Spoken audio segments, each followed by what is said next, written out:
خب بریم سراغ روز چهارم. امروز تو برنامه‌مون 50 کیلومتر داریم، ولی احتمالاً با فرداش یکی کنیم یه 90 کیلومتر رو یک سره بریم اگه خسته نشیم هوا خیلی گرم نباشه. واسه فردا کمپلاس نداریم فعلا. اگر یک سره رفتیم که میریم کمپلاس که واسه فرداست، اگر نه هم که بعد اونجا بگردیم دنبال کمپلاس جدید. اینجا خیلی خوب بود این کمپلاس، ما خیلی راضی بودیم ازش، تمام بودشش نسبت به بقیه حتی از اولی هم بهتر بود. آره بعد فضاش هم خیلی آرومتر و بهتر بود، فقط یه ریسپشنش خلاق همین دیگه. آره دیگه بریم میتونیم 90 کیلومتر بریم تو این گرما یا نه؟ شروع میکنیم. دررررن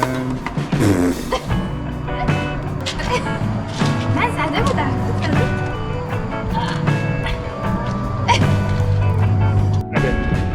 انرژی دمون چقدره؟ آره زیاده.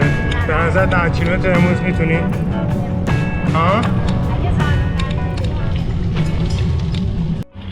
کمی پلایس دیشبون کنار این دریاچه کوچولوه که تو شنا هم میشه کرد.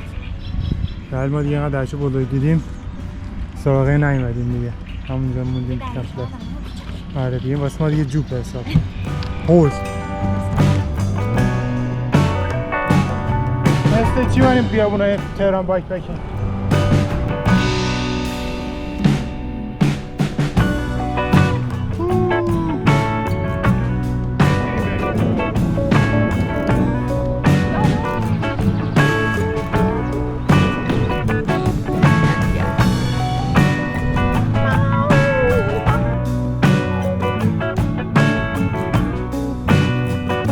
با فری و بریم اون طرف.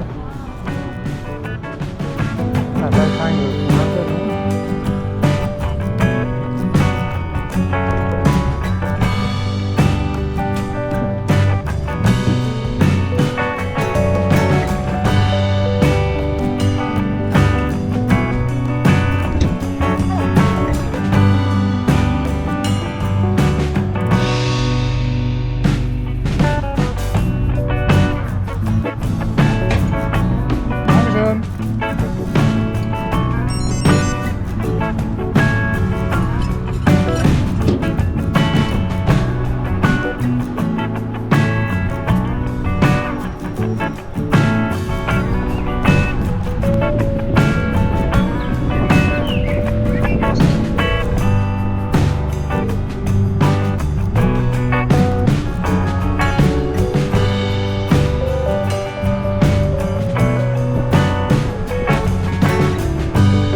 خسته شدی؟ خیلی.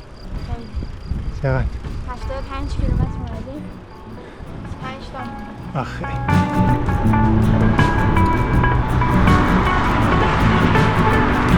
میگم ماری جون خسته شده داره تموم میشه. من خسته شدم. چه حسی داری خیس میشه؟ فعلا خوشحالم. فعلا خوشحالی؟ شب که یخزدی بهت میگم. خنک میشم. باشه.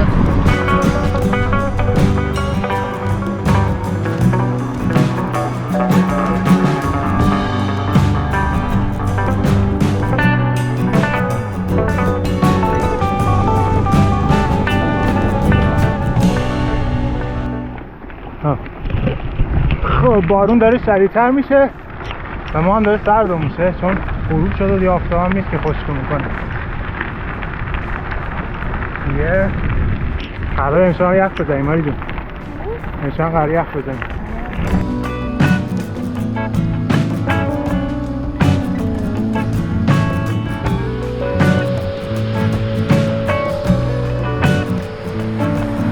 هم کمپی پلاتسمون توی اون قلعه است.